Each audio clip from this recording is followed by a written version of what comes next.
Good morning students. आज हम इसका एफएम का लेसन नंबर 5 करेंगे, वित्त के साधन। शॉर्ट टर्म फाइनेंस है इसके अंदर। नेक्स्ट में लॉन्ग टर्म है आपका वित्त के साधन नंबर 2। जो सोर्स ऑफ है इसके अंदर हम पढ़ेंगे वित्तीय आवश्यकताओं के लिए। जो वित्तीय आवश्यकताएं हैं बिजनेस की, उनको 3 भागों में बांट सकते हैं: दीर्घकालीन, मध्यकालीन और अल्पकालीन। दीर्घकालीन वित्तीय आवश्यकताएं जैसे नाम से ही पता चल रहा है लॉन्ग टर्म है, यानी कि 3 साल से ज़्यादा। सामान्यतः 5 या 7 वर्ष से अधिक अवधि के लिए वित्त की आवश्यकताओं को दीर्घकालीन वित्तीय आवश्यकताएं कहा जाता है। दीर्घकालीन वित्तीय आवश्यकताओं की पूर्ति वित्त के दीर्घकालीन साधनों से ही करनी चाहिए। दीर्घकालीन वित्त की आवश्यकता स्थायी संपत्तियों के क्रय, कार्यशील पूंजी के स्थायी भाग की व्यवस्था, प्रारंभिक व्ययों के भुगतान के लिए होती है। स्थायी संपत्तियों में भूमि, भवन, plant machinery, furniture fittings, patents, ख्याति, इन सब चीज़ों को शामिल करते हैं। स्थायी संपत्तियों को व्यवसाय में लाभ कमाने के लिए एक लंबी अवधि के लिए प्रयोग किया जाता है। प्रारंभिक व्यय कंपनी के प्रवर्तन के समय प्रवर्तकों द्वारा किए जाते हैं। इसी प्रकार व्यवसाय में कार्यशील पूंजी की भी आवश्यकता होती है। कार्यशील पूंजी 2 प्रकार की होती है: स्थायी कार्यशील पूंजी और अस्थायी कार्यशील पूंजी।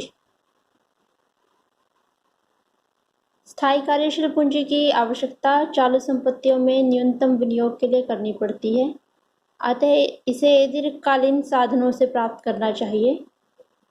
दीर्घकालीन पूंजी की आवश्यकता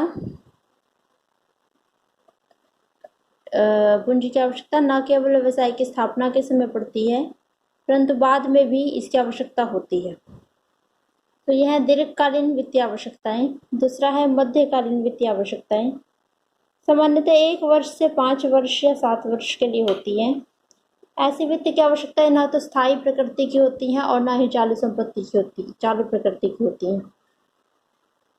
इनके अंदर शामिल किया जाता है जैसे कि कोई भारी सुधार करना हो, शोध या विकास कार्य करना हो, कोई बड़ा विज्ञापन करना हो, वो सब इसके अंदर शामिल होता है।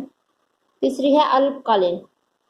अल्पकालीन यानी कि 1 वर्ष से कम अवधि के लिए, जैसे कि दैनिक व्यय, माल का क्रय करना है, वेतन, मजदूरी, किराया इत्यादि के भुगतान के लिए जो कार्यशील पूंजी की व्यवस्था करनी होती है वो इसके अंतर्गत आती है।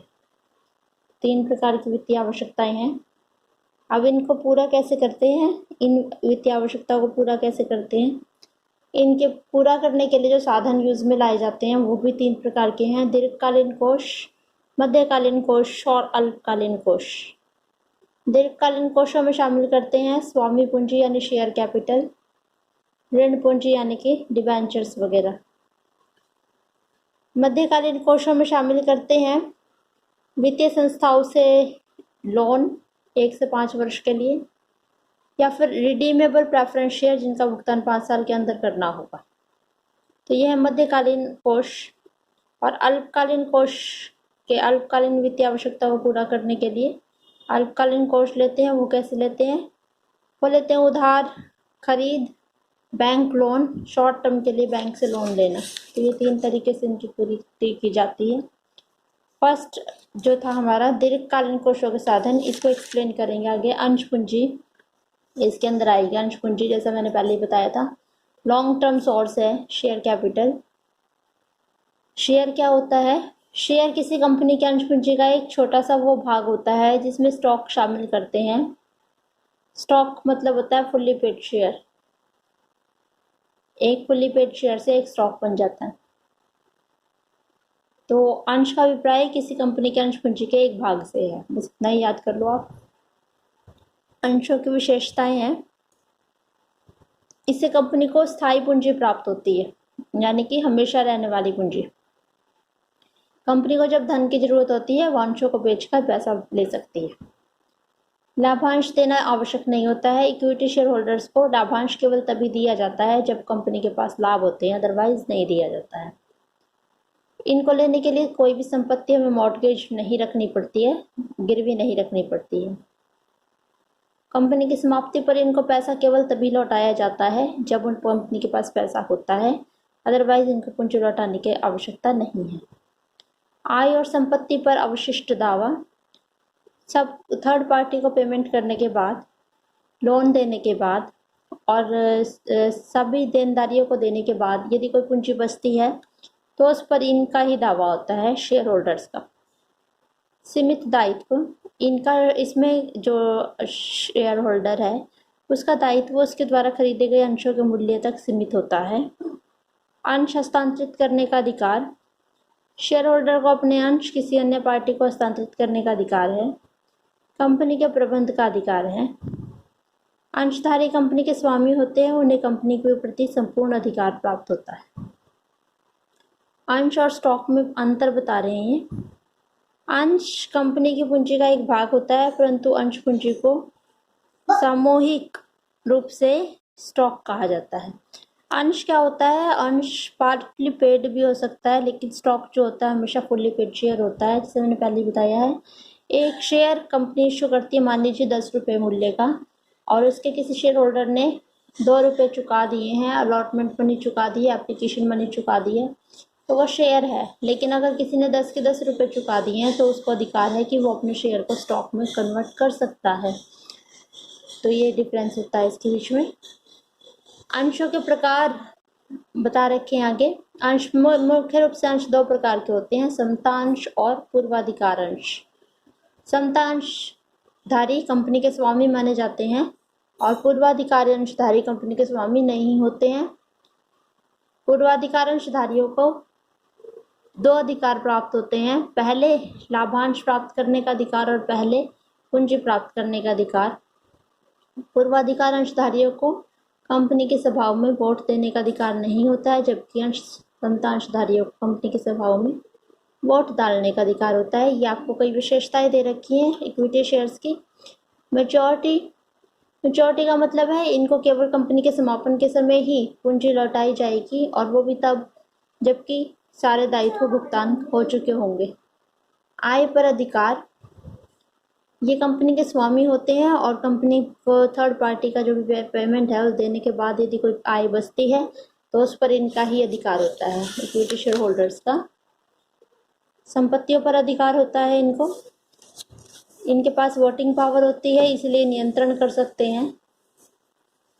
इनके पास अग्रक अधिकार होता है, यानी कि जब भी कंपनी कोई नया इश्यू करती है तो पहले इनको शेयर्स के लिए आमंत्रित किया जाता है, और ये पहले शेयर जो खरीदते हैं उसके लिए इनको पुराने शेयर्स के रेशियो में, पुराने शेयर्स के अनुपात में हिस्सा मिलता है, तो इनको अग्रक अधिकार भी होते हैं। इसके लाभ क्या होते हैं? कंपनी क्यों इश्यू करती है इक्विटी शेयर्स?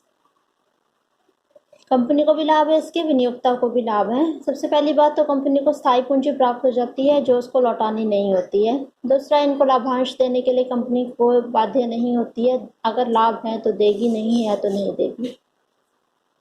कंपनी की ऋण लेने की क्षमता बढ़ जाती है इनके निर्गमन करने से, और कंपनी का जोखिम वहन करते हैं जितने ज़्यादा होते हैं, और ये सबसे सस्ता साधन है वित्त का। विनियोक्ताओं को लाभ होता है, अगर विनियोक्ताओं को क्या, यानी जो शेयर होल्डर्स हैं उनको क्या लाभ है? अगर लाभ बढ़ रहे हैं तो उनके लाभांश बढ़ेंगे, कंपनी के प्रबंध में भाग लेने का अधिकार है इनको। कंपनी के लाभों में वृद्धि होने पर ये अपने अंशों को बेचकर पूंजीगत लाभ भी कमा सकते हैं।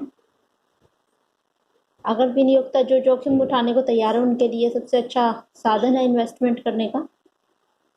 और स्थायी संपत्तियों की तुलना में इनमें विनियोग ज़्यादा लिक्विड होता है, यानी कि स्थायी संपत्तियों को बेचने में ज़्यादा समय लगता है जबकि अंशों को बेचने में कम समय लगता है। अंशों को बेचकर जल्दी से कैश में कन्वर्ट किया जा सकता है, तो ये इसके लाभ हैं। दोष है इसके कंपनी के लिए, इसके नुकसान क्या है? कंपनी को इससे ट्रेडिंग ऑन इक्विटी का लाभ नहीं उठा सकती। इट मीन्स ऋण पत्र जो सस्ता साधन है उसका लाभ नहीं उठा सकती है।